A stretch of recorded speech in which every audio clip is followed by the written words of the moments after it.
একবার একটা গ্রাম উদাসনগরে রাজেশ নামের একটা ছেলে থাকতো, যে পড়াশুনোতে অনেক ভালো ছিল। ওর বাড়ির লোকেরা ওকে উচ্চশিক্ষার জন্যে গ্রাম থেকে বাইরে পাঠিয়ে দেয়। কিছুদিন পর ওই গ্রামে একটা তান্ত্রিক আসে, যে গ্রামের বাচ্চাদের মেরে ওদের বলি দিত। গ্রামে বাচ্চাদের সংখ্যা কমতে থাকে, যার থেকে গ্রামের লোকেদের ওর ওপরে সন্দেহ হয়, আর গ্রামের লোকেরা ওর ওপরে নজরদারি শুরু করে। একদিন গ্রামের লোকেরা ওকে একটা বাচ্চার বলি দিতে দেখে ফেলে, আর তান্ত্রিককে মেরে ফেলে, আর ওর শরীরকে জঙ্গলে ফেলে দেয়। মরার সময় তান্ত্রিক ওদের থেকে প্রতিশোধ নেবার প্রতিজ্ঞা করে। তোমরা আমাকে মেরেছ শয়তানরা, আমি এই জিনিসের প্রতিশোধ নেব। আমি তোমাদের কাউকে ছাড়বো না। এরপর তান্ত্রিক মরে যায় আর একটা ভয়ানক শয়তান হয়ে যায়। কিছুদিন পর শয়তান একটা সুপার ভাইরাস নামের অসুখ পুরো গ্রামে ছড়াতে থাকে। যে কেউ লোকের ভেতরে ওই ভাইরাস যায়, ওর কাশি, সর্দি আর শ্বাসকষ্টের অসুবিধা হয়। আর ওর শরীরে মোটা মোটা ঘায়ের সাথে সাথে শরীর নীল হয়ে যায়, আর কিছুদিনের মধ্যে সে মরে যায়। গ্রামের লোকেরা ভয়ের চোটে এক ডাক্তারের কাছে যায়। আরে ডক্টর, দেখুন আমার এটা কি হয়ে গেছে। মুখে মোটা মোটা ঘা হয়ে গেছে, আর এই পাও নীল হয়ে গেছে। ডাক্তার সব পরীক্ষা করে। আরে এ কি ভাইরাস? একে তো আমি বুঝতেই পারছি না। আর এরম ভাইরাস আমি আগে কখনো দেখিনি, আর কোনো চিকিৎসাও নেই এর আমার কাছে। তুমি শহরে চলে যাও।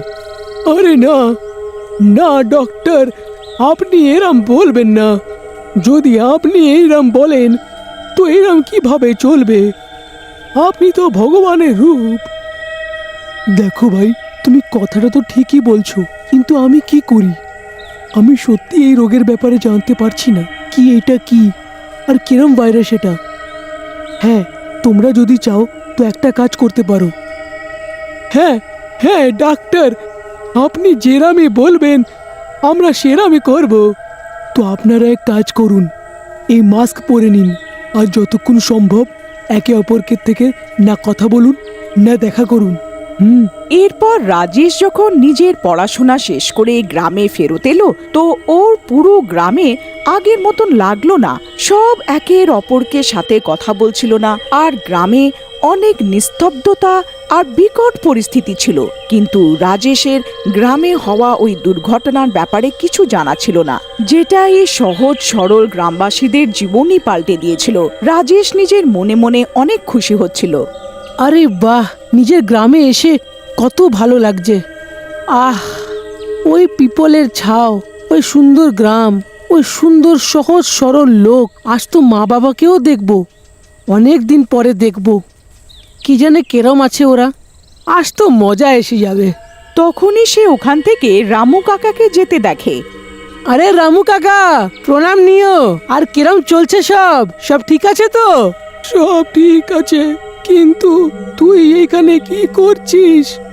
বেরিয়ে যা এই গ্রাম থেকে রাত হওয়ার আগে।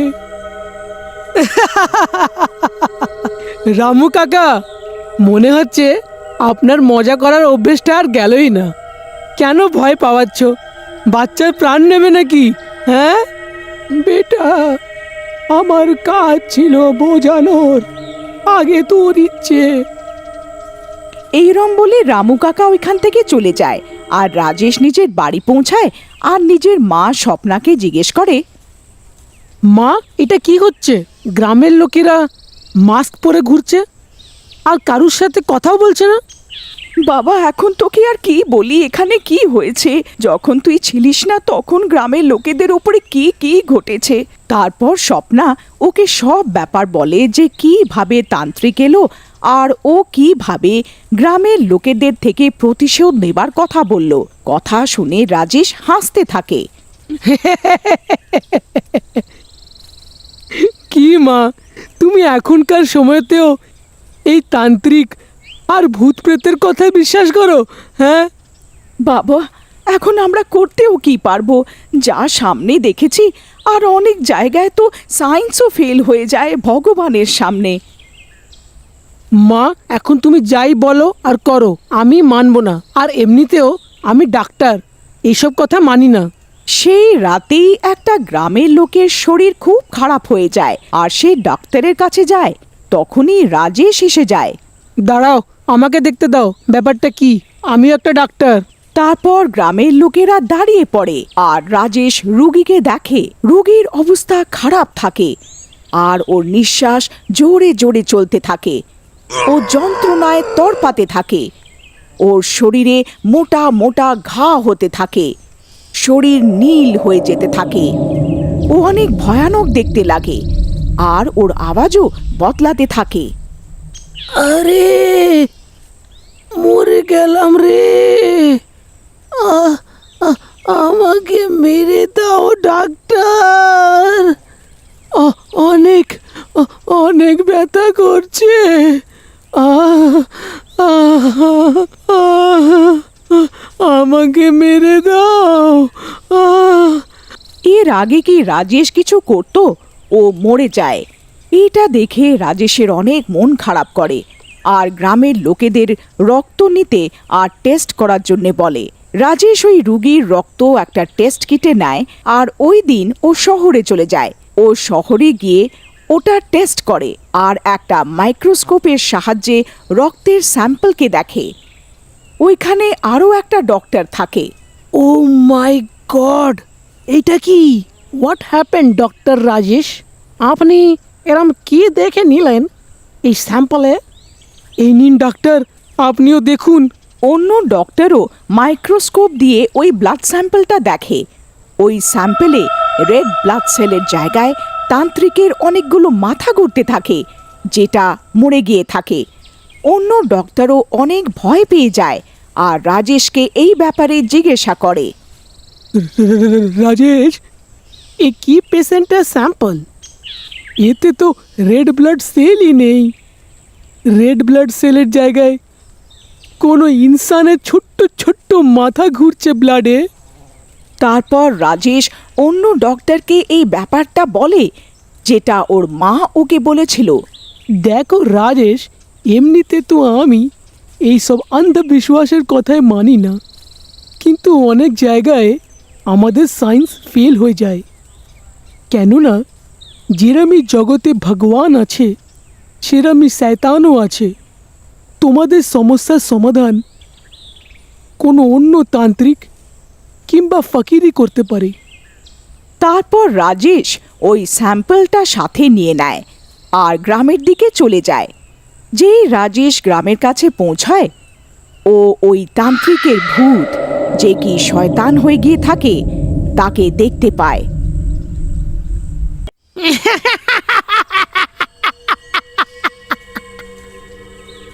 অনেক সাহসী ছেলে রে তুই।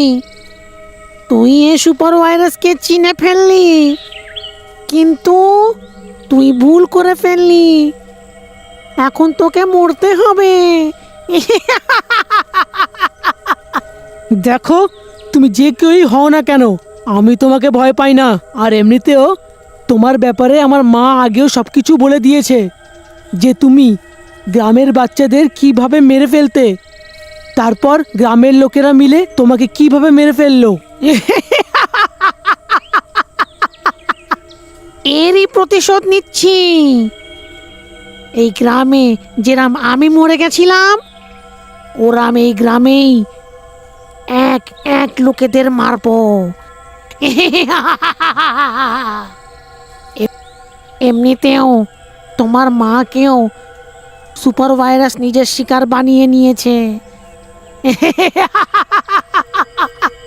এইটা শুনে রাজেশ নিজের বাড়ির দিকে দৌড়ায়। রাস্তায় ও একটা সাধুকে দেখতে পায়। ও সাধুর কাছে যায়, আর ওনাকে সব ব্যাপার বলে। বেটা রাজেশ, এই সুপার ভাইরাস থেকে মুক্তি পাওয়ার জন্যে তোমাকে ওই তান্ত্রিকের লাশকে গঙ্গা জল দিয়ে ধুইয়ে পূর্ণিমার দিন পোড়াতে হবে। তবে ওই তান্ত্রিক এই প্রেত লোক থেকে ছাড় পাবে। তারপর ওই দিন গঙ্গা জলকে সব লোকেদের খাওয়াতে হবে, যাতে ওই সুপার ভাইরাস থেকে ঠিক হয়ে যেতে পারে। হ্যাঁ বাবা, আমরা এরামই করব, কিন্তু আপনাকে আমাদের সঙ্গ দিতে হবে। তারপর সাধু আর রাজেশের বাড়ি পৌঁছায়, যেখানে রাজেশের মায়ের ওপরে সুপার ভাইরাসের অ্যাটাক হয়ে গিয়ে থাকে। কিন্তু সাধু ওকে গঙ্গা জল খাওয়ার জন্যে দেয়। গঙ্গা জল খাওয়ার পরে ওর মা ঠিক হয়ে যায়। তারপরে সাধু আর রাজেশ তান্ত্রিকের লাশ খোঁজার জন্যে জঙ্গলে যায়। জঙ্গলে ওরা তান্ত্রিকের লাশ দেখতে পায়। যেই ওরা দুজন তান্ত্রিকের লাশের কাছে যায়, ওই শয়তান ওইখানে এসে পড়ে আর সাধুকে দেখে আর রেগে বুম হয়ে যায়। বদমাইশ, তো তুই আমার তন্ত্র সাধনাতে আগেও বাধা সৃষ্টি করেছিস, আমি তোকেও জানতো ছাড়বো না। তান্ত্রিক, তুই কিরম সাধনা করেছিস? তুই তো বাচ্চাদের হত্যা করতিস, ওদের বলি দিতিস। তুই তো তোর কর্মের ফলও পেয়েছিস। আর দেখ, সেরম ভাবে আজ পূর্ণিমাও আছে। আজ আমরা তোর এই সুপার ভাইরাসের থেকে গ্রামের লোকেদের মুক্তি পাইয়ে দেব। এই শুনে তান্ত্রিকের শয়তান সাধুর উপরে আক্রমণ করে দেয়। দুজনের মধ্যে ভয়ানক যুদ্ধ হতে থাকে। এরই মধ্যে সুযোগ দেখে রাজেশ ও শরীরের উপরে গঙ্গা জল ছড়িয়ে দেয়। গঙ্গা জল পড়তেই শয়তান হওয়া তান্ত্রিক তড়পাতে শুরু করে, আর তখনই সাধু ও নিজের শক্তি দিয়ে ওর শরীরে আগুন লাগিয়ে দেয়।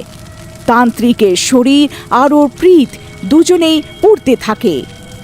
রাজেশ বেটা, এখন তুমি এক কাজ করো, এই গঙ্গা জল নদীর জলে মিশিয়ে দাও, আর গ্রামের লোকেদের বলো এই জল খেয়ে নিক। যেই ওই লোকেরা ওই জলটা খেয়ে নেবে, ওই সুপার ভাইরাসের ক্ষোভ থেকে বেঁচে যাবে আর ঠিক হয়ে যাবে। রাজেশ সেরমই করে। ও গঙ্গা জলকে নদীর জলে মিশিয়ে দেয় আর গ্রামের লোকেদের ডেকে আনে। এরপর গ্রামের লোকেরা জল খেতে থাকে আর ঠিক হতে থাকে। আমি ঠিক হয়ে গেছি, সুপার ভাইরাস বেরিয়ে গেছে আমার শরীরের থেকে।